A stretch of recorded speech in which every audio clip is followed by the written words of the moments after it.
You must decide if he's telling the truth. Hello, welcome back to Star Trek Sodium. This week we've got some terrific facts all about the Star Trek Next Generation Season 4 classic, The Drumhead.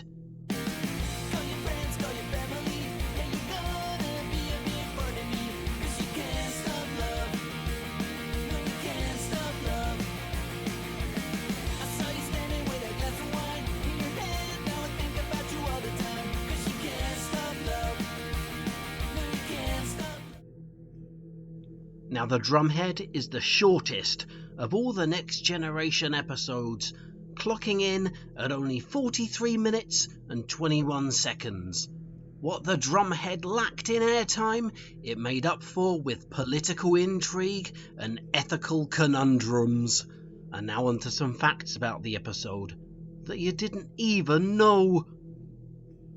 The data robot actor Spiner, a known musician, had possibly just returned from a tour with one of his bands where he'd been living the rock and roll lifestyle.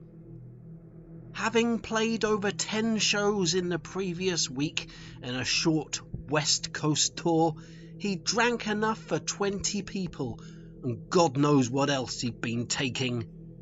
When he returned to film The Drumhead, he just kept sweating, which would make his makeup run down his face every 10 minutes or so.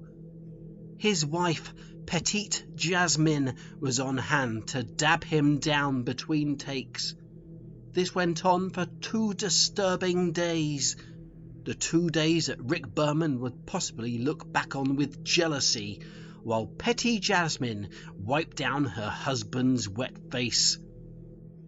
Lever Burton had noticed over the years that the Riker and Picard actors were often recognised in the street, being approached for photos and autographs and all kinds of funny favours, but no one ever seemed to recognise the Geordie LaForge actor. During the production of The Drumhead, Burton was possibly commiserating in a bar with his cousin Tim, and that's when a brainwave hit him. It was the visor, similar to the way that Clark Kent's glasses hid his real identity.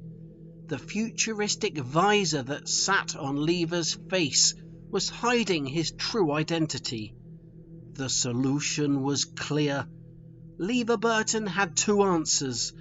Either he would start wearing the visor in real life, or he would paint the visor skin-coloured for his time in front of the camera to help bridge the 2 looks. It was that time of year again, the annual medical checkup for the actors. The Paramount doctor would give each actor a good going-over to make sure that they were all clear and well to help reduce the studio's insurances. Bird enthusiast Marina Citrus had once again fallen foul of the test. As the tests got more and more thorough over the years as technology improved, this year's chemical screening yielded surprising results, as it's scientifically proven that Marina Citrus was indeed not genetic at all. Of all of the staff at Paramount, she was the only person there to be proven to be non-genetic. Cats, as we all know, have no genetics, but to find a person with this trait was a medical conundrum to all those performing the tests.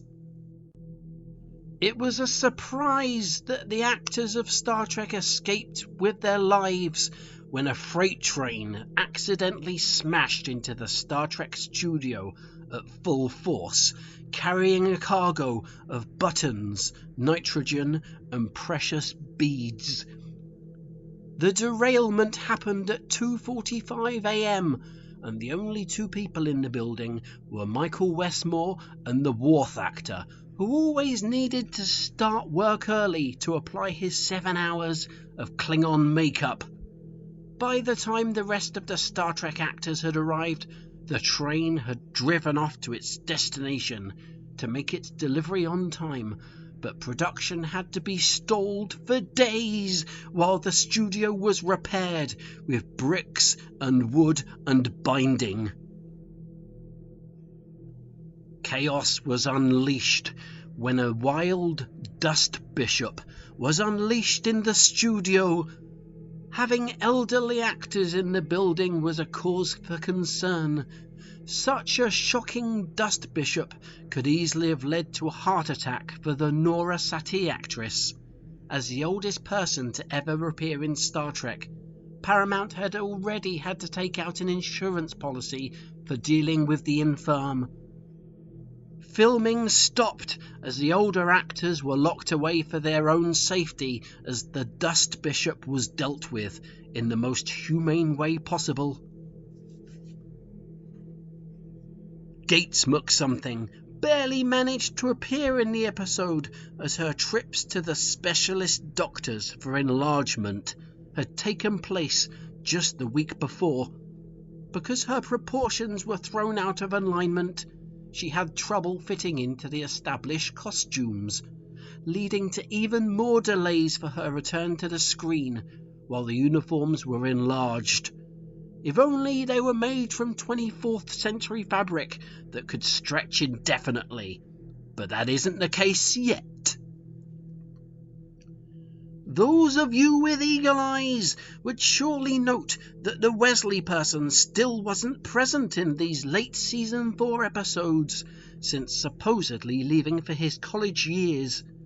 But what most are too stupid to realise, though, is that he was still frequently visiting the set as if he never left, and his presence during the production of the Drumhead would prove costly. Not realising that Paramount's yearly medical checkup was taking place, he was almost oblivious to samples being taken from his face and arm and bum, under the belief that if the Dr. Crusher actress had passed with flying colours that he would do too, because he was her kind of son. He was shocked when the blood tests came back positive for hepatitis E. Now, we all know that this episode is called The Drumhead, but did you know that other episode names were in contention prior to the episode being made?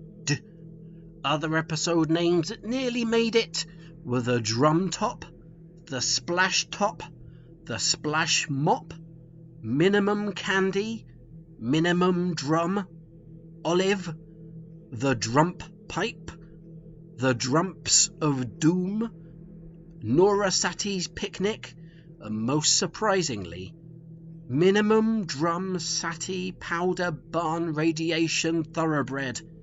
The name that they decided to go with, though, was The Drumhead.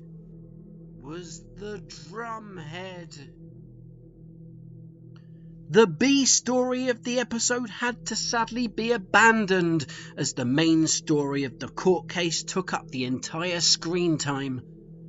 The plot of a soggy moss growing up the back of Captain Picard's head due to inactivity was written out, and the mossy special effects that had been lovingly created by Michael Westmore were to be thrown into the bin, apart from a small piece of it which was rumoured to be kept by Rick Berman, which he would keep in a special display case in his special secret basement.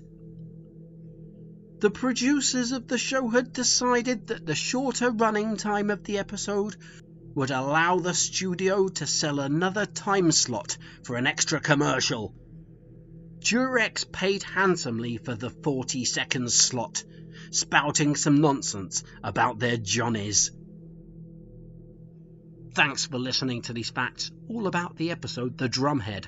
I expect you went into this not knowing anything about the episode, and you're coming out of it a flippin' expert about the Drumhead. Please subscribe to the channel if you want further facts.